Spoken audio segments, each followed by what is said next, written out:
이 사도행전 12장에 보면 여러분 굉장히 이상하고 또 안타까운 장면이 나옵니다.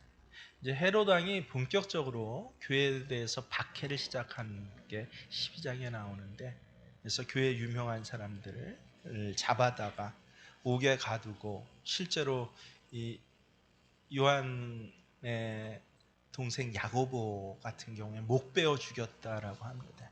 거기다 교회에서 가장 큰 수장이었던 베드로까지 이제 잡아서 옥에 가두고, 이제 명일 아침이 지나면 베드로도 목 베어 죽이겠다라고 그렇게 감옥에 가둬두고 처형 직전의 그 장면이 사도행전 12장에 나옵니다.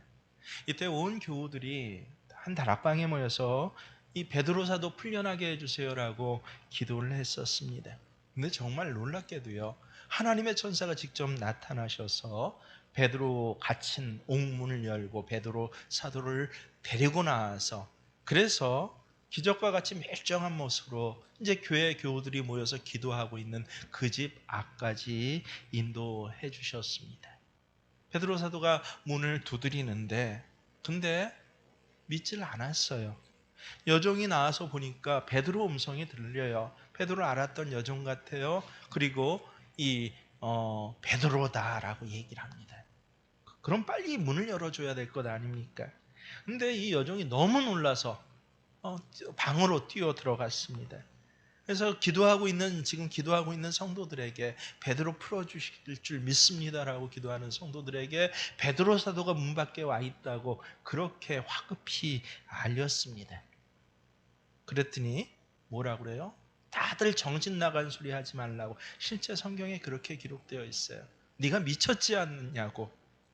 아니, 베드로 사도 풀어줄 줄 믿습니다라고 지금 뜨겁게 기도를 계속 며칠 동안 해오면서 베드로 사도 풀려났다고 했는데 네가 미쳤지 않냐라고. 여러분, 그럼 지금 이 교우들이 모여서 하는 기도는 어떤 기도인가요? 정말 기도인가요? 그리고 베드로 풀려난 거 참 좋은데, 그러면 기도의 응답을 받은 건가요? 아니, 기도를 하면 믿음으로 기도를 해야 응답받는 거잖아요. 그런데 기도를 하면서도 베드로 사도 풀려날 것을 아예 믿지 않는 그 기도에 정말 하나님께서 응답하신 것일까라고 하는 생각이 들었습니다. 그래서 그 오래전 일인데 그 주의 말씀을 준비하면서 야, 이런 기도는 해서는 안 됩니다라고 제가 이제 말씀을 마무리하려고 그렇게 했습니다. 그래서 다 인쇄를 하고 이제 다시 한번 말씀을 읽어보면서 제가 먼저 은혜 받아야 되니까요. 이 은혜를 마무리하려고 하는데 그때 하나님께서 깜짝 놀랄 만한 말씀을 제게 다시 주시는 것입니다. 얘야, 그것도 기도야. 그런 기도도 믿음으로 드린 기도야 라고요. 이해가 안 되죠, 처음에요. 아니, 석방될 거라고 믿지도 않았는데 다들 있을 수 없는 일이 일어난 것처럼 깜짝 놀라고, 실제로 미쳤냐고 라고 계집종에게 그렇게 몰아붙이는 그런 사람들이 드리는 기도가 어떻게 믿음으로 기도한 거예요? 베드로가 풀려나서 좋긴 하지만 도대체 베드로가 풀려난 게 정말 기도에 응답받은 그 응답입니까? 라고. 하나님이 이게 어떻게 믿음이에요? 라고요.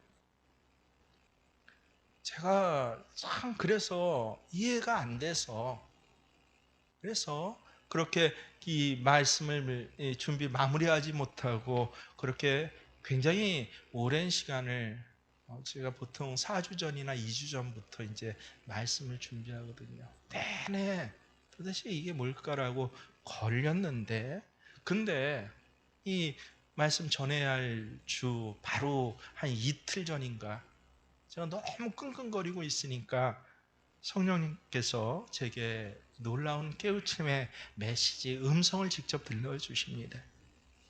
뭐라고 하셨냐면요, 그들이 베드로가 석방될 것이라고는 믿지 못했지만 그들이 계속 한 교회에 모여서 기도를 해왔다는 것, 그것 자체가 믿음이라고 하시는 거예요. 만약에 정말 믿음이 아예 없었다면, 믿음이 아니었다면 베드로가 기적적으로라도 석방될 것이다라고 아예 믿지조차 못했다면 기도조차 안 했을 것이다라고요. 석방될 것이다라고 선뜻 믿어지진 않았지만 정말 온전한 분량의 믿음은 아니었지만 하나님 보시기에는 쳐주셔요. 그것조차 믿음의 기도다라고, 그렇게 쳐주신다라고 제게 깨우침을 주었습니다. 여러분은 어떻습니까? 정말 그게 믿음입니까? 예, 그것이 믿음이래요. 그것이 주님 안에서 드리는 기도.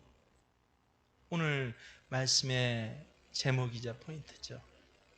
그런 기도가 바로 주님 안에서 드리는 기도다라고 하는 것입니다.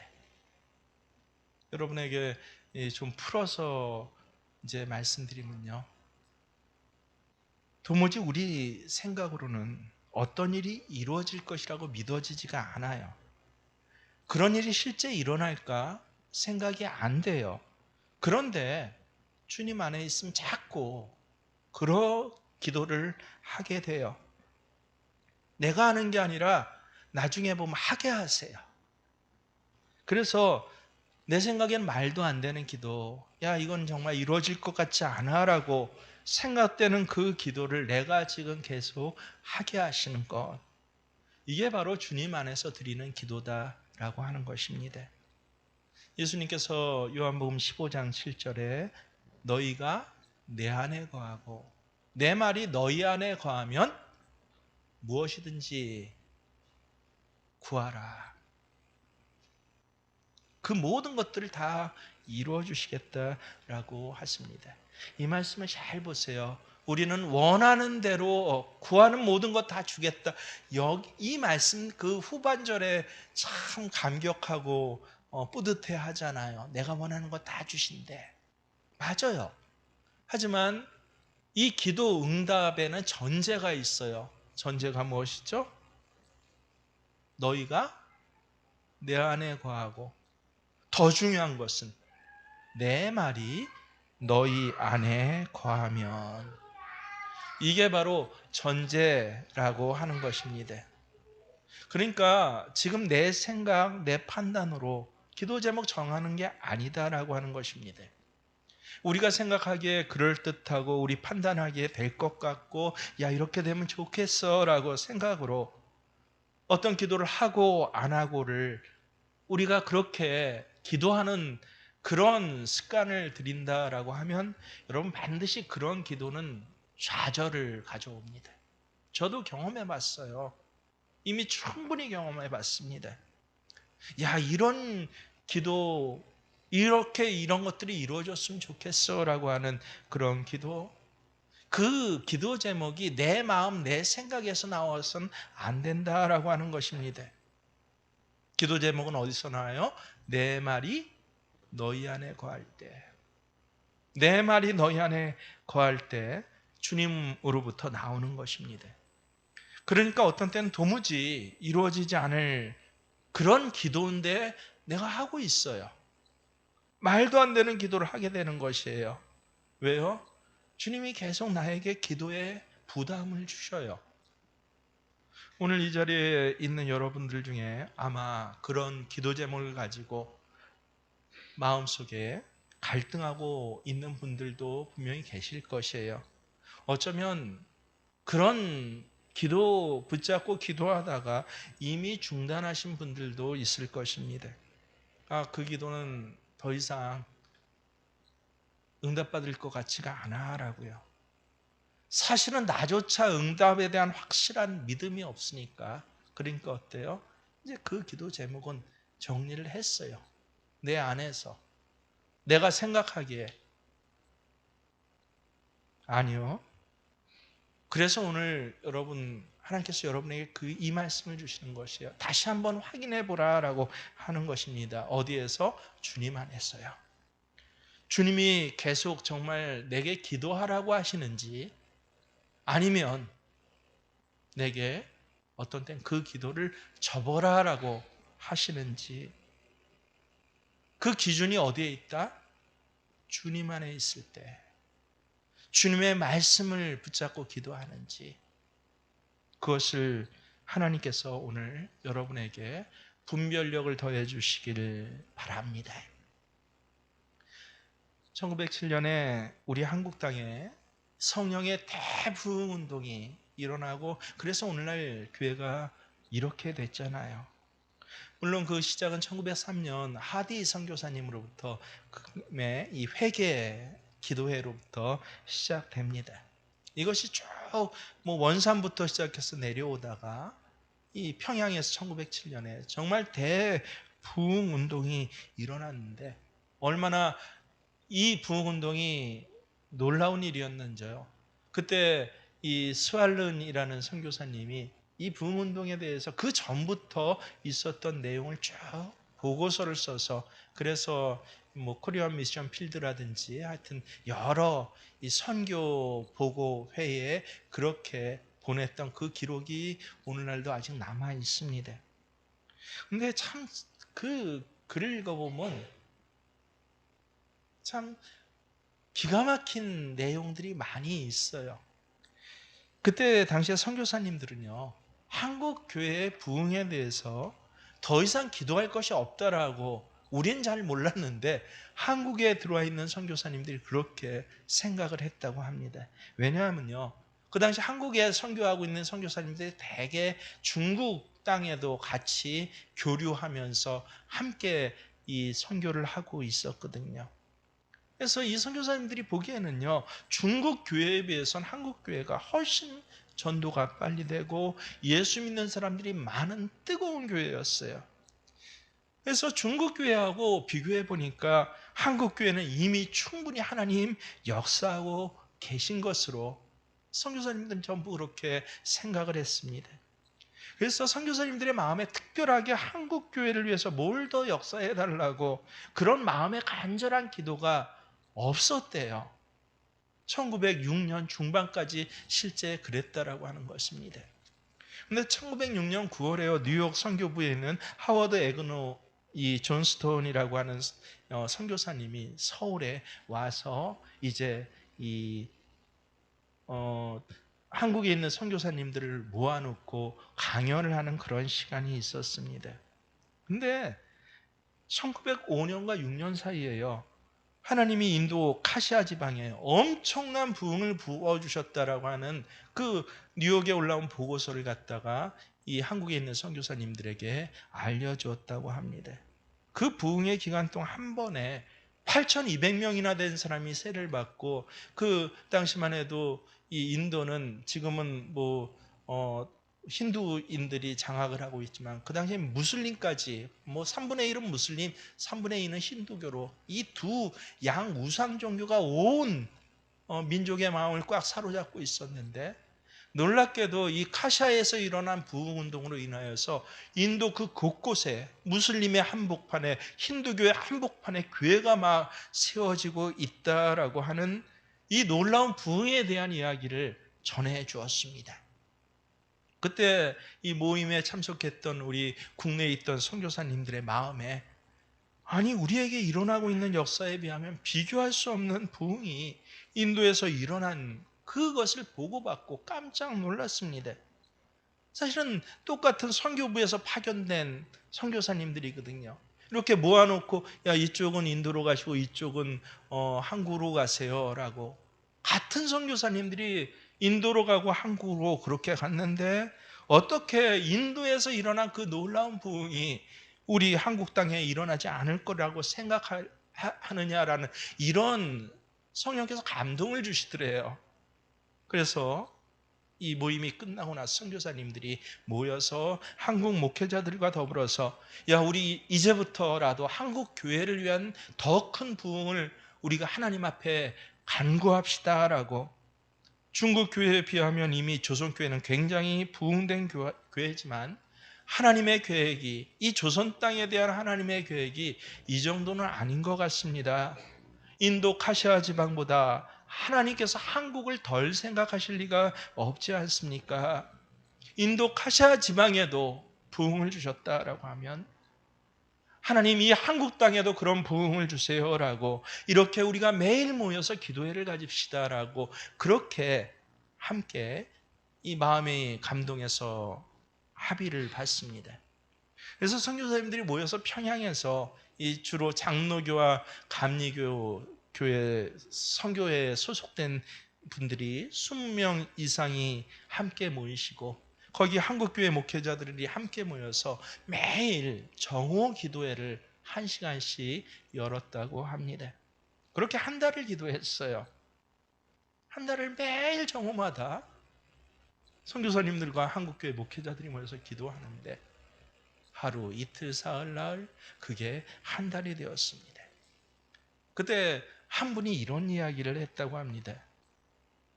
여러분, 우리가 한 달 동안 정말 집중적으로 기도해 왔지만 아무런 특별한 일이 일어나지 않지 않았습니까? 이제 기도회를 이제 여기서 마무리합시다. 이걸 언제까지 할 것입니까? 우리 여러 사역도 많잖아요. 이제 여기 있는 우리 각자 사역지로 돌아가서 편리한 시간에 우리가 계속 기도하면 되지 않겠습니까?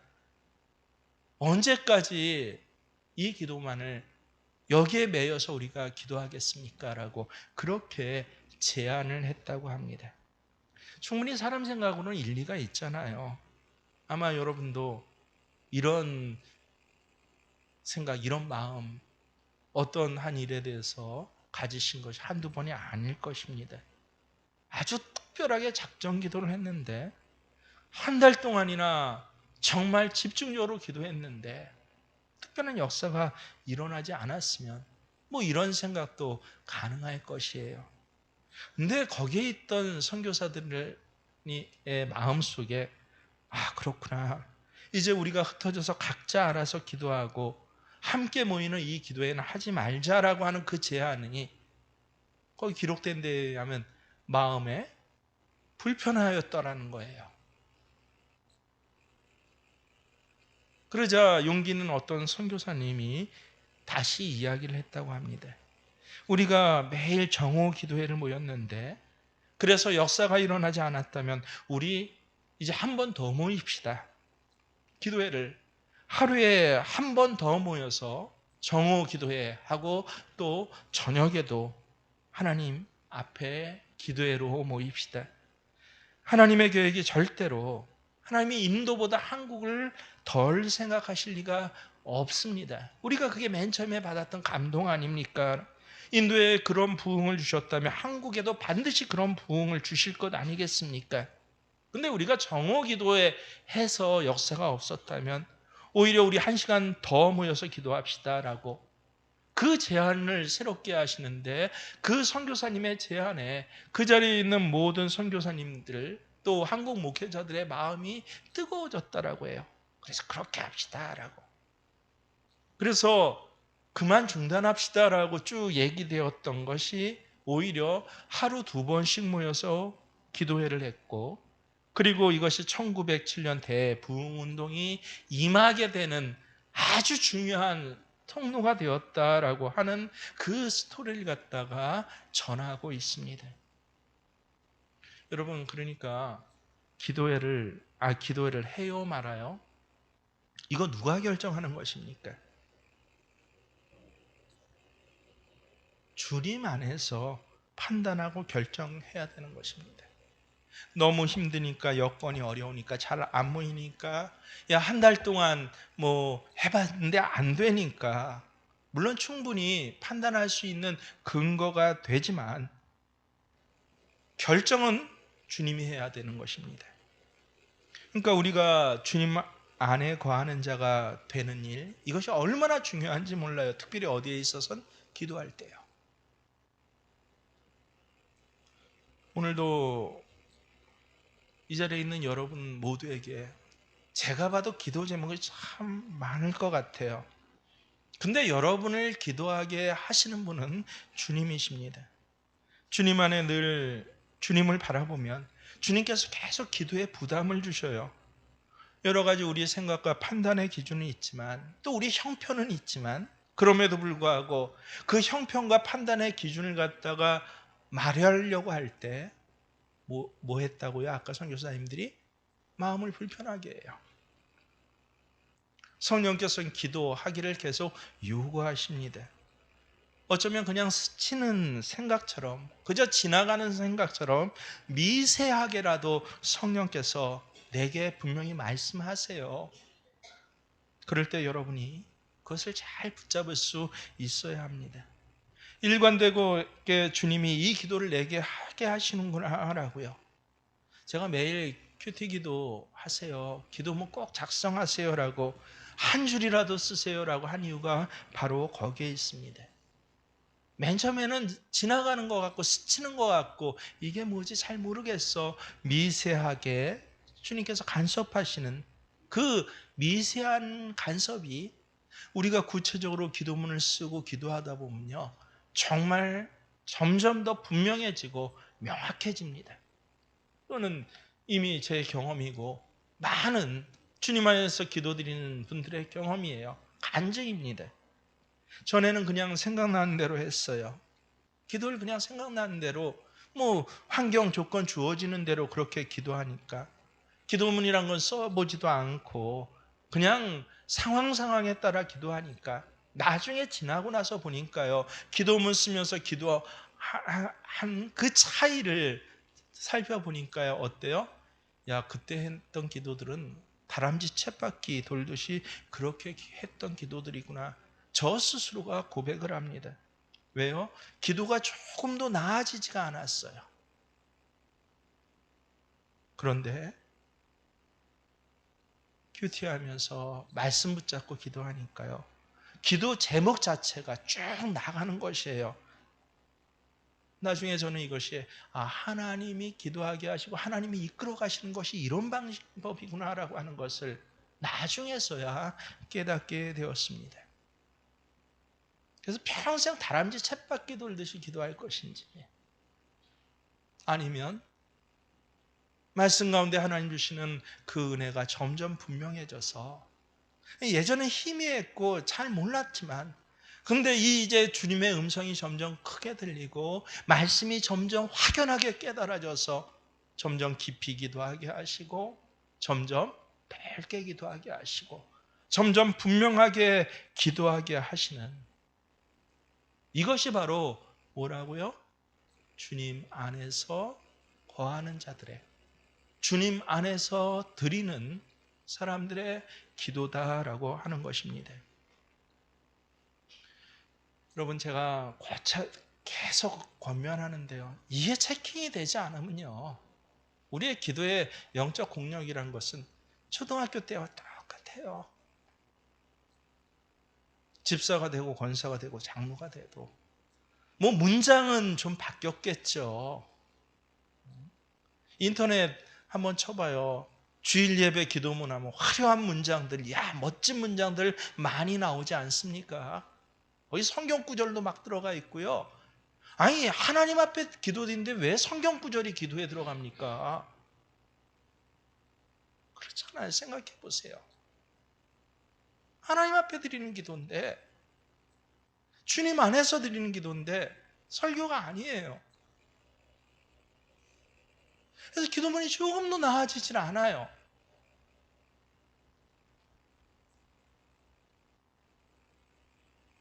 기도 제목 잡고 기도하는 내용들이 매일 이것 주세요, 저것 주세요.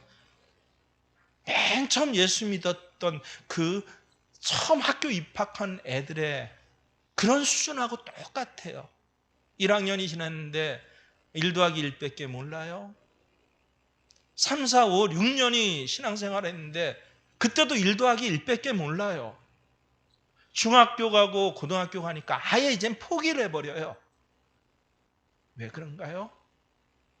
주님 안에서 드리는 기도가 무엇인지, 그 희미하고 세미했던 것들이 어떻게 분명해지고 확실해지는지 그 단계를, 그 과정을 실제로 몸으로 체험하지 못해서 그런 것입니다. 다시 한번 그래서 여러분에게 말씀드립니다. 여러분 기도 제목을 분명하게 쓰시길 바랍니다. 그걸 쭉 연이어서 기도를 해보세요.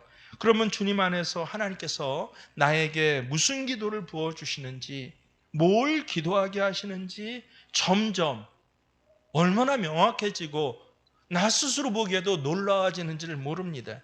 그건 정말 놀라운 일이에요. 그래서 주님 말씀하셨어요. 너희가 내 안에 거하고 그리고 내 말이 너희 안에 거하면, 내 말, 주님의 말씀이 너희 안에, 우리 안에 임하기 시작하면요, 그때부터 말씀을 붙잡고 드리는 정말 주님 안에 거하는 자들의 기도가 시작되는 것입니다. 열왕기상 18장에 보면요, 우리 잘 알죠? 엘리야가 갈멜 선상에서 850명의 아세라, 바알, 이 거짓 선지자들과 영적 대결을 벌입니다. 제단 위에 송아지 각을 떠서 걷다 놓고, 그래서 이 불 피우지 말고 하늘에서 정말 어떤 신이, 참 신이니 불을 내리는지 한번 대결해 보자라고 그렇게 이 영적 시합을 벌입니다. 그때 850명의 아세라 바알 선지자들과 엘리야 선지자의 기도는요, 확연하게 뚜렷한 차이를 가지고 있어요. 850명의 바알 아세라 선지자들, 섬기는 이 제사장들이 성경에 보면 얼마나 기도를 뜨겁게 그리고 열정적으로 많이, 왜냐하면 하루 종일 했으니까요, 그렇게 기도했는지 성경에 다 나와 있어요. 나중에는 어땠다고 해요? 몸에 상처를 입히고 피를 흘리면서 자해를 하면서까지 자기가 믿는 신에게 이 발광하면서 기도를 했어요. 근데 전혀 불이 임하지 않았어요. 이제 엘리야 차례가 되었습니다. 근데 아주 간단하게 기도를 해요. 그것도 제단에다 아예 물까지 부어놓고 간단하게 뭐라고 기도해요? 여호와가 하나님이신 것을 알게 하사 백성들의 마음을 돌이켜 주옵소서. 열왕기서 띄워주세요.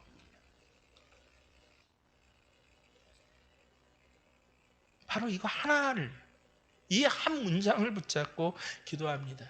여러분 이 기도문을 잘 보세요. 뭐예요? 내가 주의 말씀대로 이 모든 일을 행한 것을 오늘 알게 하옵소서. 하나님, 내가 주의 말씀대로 행합니다. 주의 말씀 그대로를 붙잡았습니다.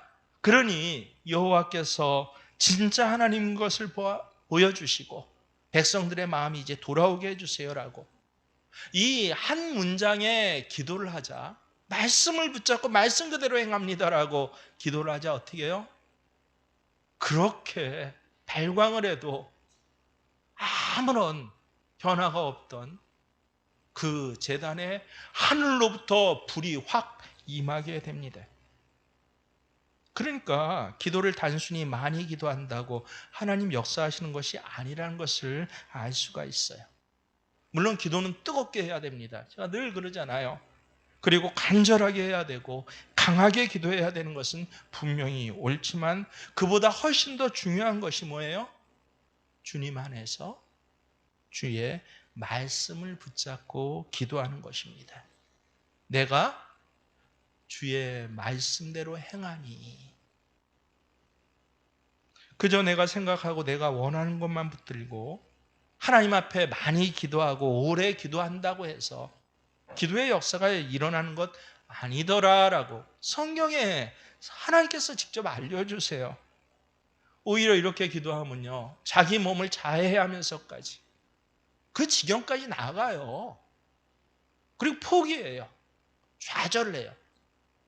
그래서 오히려 오래 기도하고 좌절한 사람들을 전 너무도 많이 봤습니다. 아예 기도를 포기하고 그 다음부터는 기도하고 상관없이 살아가요. 얼마나 많은지 몰라요. 그 이유가 뭐예요? 내가 생각하기에 야 이거 하나님 좋아하실 거야, 야 이거 하나님 들어주실 거야, 혹은 내 형편에 하나님 이거 반드시 들어주셔야 돼요, 내 간절함만 붙들고 그렇게 기도할 때, 이게 바알, 아세라, 우상 숭배자들의 기도와 뭐가 다릅니까? 매일 비나이다 비나이다 하고 정한수 떠놓고 기도하는 그런 기도와 뭐가 다릅니까? 오히려 좌절만 커지죠. 그래서 우리가 하나님 앞에 기도할 때 제일 먼저 해야 할 것은요, 주님 안에 거하면서 주의 말씀을 붙드는 것입니다. 혹시 다급한 문제로, 혹시 늦춰지는 기도 응답으로 여러분 중에 좌절 느끼시는 분이 계십니까? 이유는 분명해요. 주님 안에서. 주의 말씀을 붙잡고. 한국교회의 위기는요, 정말 주님 바라보고 하는 기도가 점점 희미해지고 있다는 데 있습니다. 벌써 그 징조를 저는 한 20년 전부터 보았어요. 이게 얼마나 큰 위기인지 모릅니다. 기도가 어느 순간부터 사람들 보여주는 기도가 되었어요. 예수님 당시, 그때 예수님께서 당시 바리새인들의 그 기도가 잘못됐다라고 말씀하시면서 주신 말씀이 마태복음 6장 5절이죠. 또 너희는 기도할 때 외식하는 자와 같이 하지 말라. 왜요? 그들은 사람에게 보이려고 회당과 큰 거리 어귀에 서서 기도하기를 좋아하느니라. 이것이 예수님 당시의 일반적인 기도의 모습이었습니다. 예수님 보시기에 기가 막힌 거예요. 기도를 하는데 하나님 의식하고 하나님 앞에서 해야 되는데 사람들 앞에서 기도를 하는 거예요. 점점 그게 전형적인 기도로 율법주의 기도가 됐죠. 근데 2000년 전에 예수님 기가 막히셨던 그 장면이 오늘날 한국교회는 점점 아주 깊어지고 있는 것입니다. 기도가 정말 주님을 바라보면서 주님께 드리는 기도라기보다는요, 사람들을 의식해서 하는 기도가 됐어요. 사람들이 아니면 예수님 또 말씀하신 것 같이 이방인들이 반복적으로 주술적으로 그렇게 중얼거리는 자기 암시와 같이, 그래 난 좋아질 거야, 나는 하나님이 도와주실 거야, 이건 이렇게 잘 될 거야 라고, 이게 기도예요. 자기 암시죠. 이런 것이 기도라고 착각하기도 합니다. 뭐라고 그래요? 또 기도할 때 이방인과 같이 뭐 하지 말라? 중언부언하지 마라. 아니에요. 주님께서 이거 기도 아니라고 하셨어요. 그러면서 말씀하신 기도가 골방 기도입니다. 마태복음 6장 6절에 너는 기도할 때 내 골방에 들어가 문을 닫고 뭐라고 해요? 은밀한 중에 계신 내 아버지께 기도하라. 예수님이 말씀하신 이 골방은요, 이 진짜 골방에 들어가서 기도하라, 그런 의미가 아니에요. 내 아버지께 기도하라, 하나님을 의식하고 기도하라 라고 하는 것입니다. 여러분, 내 기도를 들으시는 하나님을, 이 하나님을 여러분이 주목해서 바라보게 되면, 그러면 이 예배 자리 여러 사람이 있는 가운데서도 정말 말씀 중에 깨닫게 해주신 하나님, 이 하나님을 주목하면서 그때 이 말씀 갖고 기도할 때 한 줄이라도 그것은 골방 기도가 되는 것이에요. 누구나 드릴 수 있는 기도가 되는 것입니다. 초점이 무엇입니까? 기도의 초점은 내가 아니라 기도를 들으시는 하나님이에요. 내 간절함, 내 어떤 다급함이 아니라 주신 말씀 그대로 응답해 주시는 그 하나님을 바라보고 드리는 기도. 누구와 함께? 누구를 힘입어서? 내 안에 계신 예수님을 힘입어서 그렇게 드리는 기도, 이게 바로 골방 기도인 것입니다. 너희가 내 안에 거하고, 중요한 게 뭐예요? 내 말이 너희 안에, 내 말이 너희 안에 거하면 이렇게 예수님 말씀하시는 것이에요. 내 기도하는 그 시간 그때가 가장 즐겁다. 여러분 찬송가 잘 아시죠? 웰포도라는 목사님이 쓰신 찬양시입니다. 나중에 이 찬양시 또 묵상이 따로 나와요. 그 한 묵상 파트에 찬송가 뭐 모두 전부는 아니지만 한 찬송가 한 5분의 1 찬송가들을 가사에 써놓고 거기에 대한 묵상을 하도록 하는데요. 근데 저는 깜짝 놀랐어요. 이분이 맹인이라는 것이에요. 눈이 안 보이신데요. 근데 앞을 보지 못하는 이분이 기도 시간이 그렇게 즐겁고 하나님을 늘 본다라고 그렇게 이 찬송가의 가사로 간증을 하는 것입니다. 이 세상 근심 걱정에 얽매인 나를 부르사 내 진정 소원 주 앞에 낱낱이 바로 아래요. 큰 불행당해서 슬플 때 나 하나님께서 위로해 주십니다. 2절 3절 보세요. 나 하나님께서 하나님 계심을 보여주시고 힘을 더해 주십니다. 그래서 기도하는 그 시간이 얼마나 즐거운지 모릅니다라고. 이게 진짜 기도예요. 하나님하고 연애하는 거죠. 골방 기도 드리는 말은 이렇게 주님만 바라보고 주님을 기뻐하라 라는, 이게 바로 예수 안에서 드리는 기도인 것입니다. 그래서 오늘 말씀의 초점을 우리가 꽉 붙잡아야 돼요. 우리가 하나님 앞에 기도할 때 가장 먼저 전제가 있다라고 하는 것. 이 전제는 오로지 주님 안에서 주님 내가 거하면서 주의 말씀을 붙잡고 드리는 기도. 하나님이 그때 주신 말씀은 내가 기도하게 내게 요청하시는 것이에요. 어떤 땐 명령까지 하십니다. 여러분이 가지고 있는 문제들 하나님 다 하세요. 그 문제에 대해서도 주님께서 말씀하십니다. 여러분이 먼저 주님을 바라보고 여러분이 주님 안에 거하기만 하면, 힘쓰면 정말 오늘 주님과 연애하는 시간, 이 기도 시간이 사랑하는 사람을 만나는 그런 시간, 그런 시간으로 고백되고 내 마음이 참 기뻐질 때 그때 주님께서 역사하십니다. 그때는 더 이상 뭘 달라고 뭘 해결해 달라고 하나님께 구하지 않아도 하나님이 이미 다 알고 계세요. 마태복음 6장 8절에 그래서 뭐라고 그래요? 너희에게 있어야 할 것을 너희 아버지께서 아시느니라. 너희에게 뭐가 필요한지 하나님이 이미 알고 계세요. 우리가 하나님 앞에서 기도하다 보면 여러분의 마음속에 이거 주세요 저거 주세요 하는 조급함이 싹 사라집니다. 그런 기도, 주세요라는 기도를 아예 안 하는 게 아니라 그걸 이제 주님께 맡기는 거예요. 왜? 그럼 더 좋은 거 주셨으니까요. 내가 기도하는 것보다, 내가 바랬던 것보다, 내가 좋은 것이라고 생각했던 것보다 훨씬 더 좋은 것으로, 내가 꼭 있어야 할 것으로, 어떤 때는 크고 비밀한 것으로, 깜짝 놀랄 만한 것으로 내게 주시는 것입니다. 그래서 주님 안에 드리는 기도는 주세요 그저 안 하는 기도가 아니에요. 하나님께 완전히 맡깁니다. 그러면 더 이상 이거 해주세요 저거 해주세요, 이것이 기도의 초점이 되질 않아요. 주님 안에서 드리는 기도를 하시는 분들의 이 특별한 은혜가 얼마나 놀라운지 모릅니다. 실제로 마음의 두려움이 점점 없어져요. 무겁게 느껴졌던 십자가도 점점 진짜 가벼워져요. 여러분, 불평하던 입에서 찬송이 나오게 됩니다. 그러면서 나중에 고백하는 게 뭔지 아세요? 하나님 뜻대로 하옵소서, 내 뜻대로 마옵시고 아버지 뜻대로 하옵소서라고 하는 그런 기도가 나와요.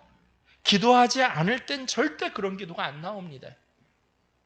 때때로 기도하지 않고서도 아버지 뜻대로 하옵소서라고 하시는 분은 전 종종 봐요. 이런 분들은요, 정말 아버지 뜻대로 하라는 기도가 아니라 기도하지 않고 아버지 뜻대로 해주세요라고 하는 건, 이건 좌절이고 포기예요. 자기를 속이는 것입니다. 정말 주님 안에서 하나님만 바라보고 기도하지 않고는요, 예수님처럼 땀방울이 핏방울이 되도록 간절히 기도하지 않고는요, 내 뜻대로 마옵시고 아버지 뜻대로 하옵소서 절대 기도할 수 없어요. 속는 분이 많아요. 자기 감정에 스스로 야, 하나님 알아서 해주시겠지. 기도하고 나서 주님 주신 평안으로 고백하는 간증거리입니까? 아니면 기도해도 안 들어줄 것 같으니까 아예 포기하고 나서 자기 스스로에게 자기 합리화를 시키는 변명거리입니까? 한국교회 기도가 점점 이제는 오히려 바리새인들의 율법 기도, 외식하는 기도가 아니라요, 이방인들의 중얼중얼거리는 이런 기도로 그렇게 변해가고 있어요.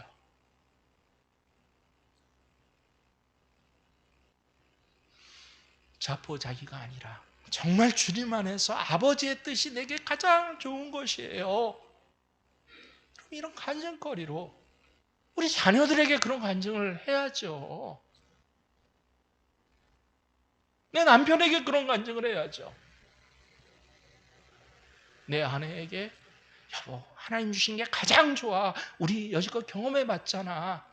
당장은 조급하고 당장은 마음에 아픔이 있지만 조금만 우리 더 기도합시다. 하나님이 기도하게 하세요. 주님 안에 기도하고 그리고 주님의 말씀이 내게 임하면요, 그러면 참 놀랍게도 평소에는 할 수 없는 기도가 나옵니다. 뭐예요? 내 뜻대로 마옵시고 아버지 뜻대로 하옵소서.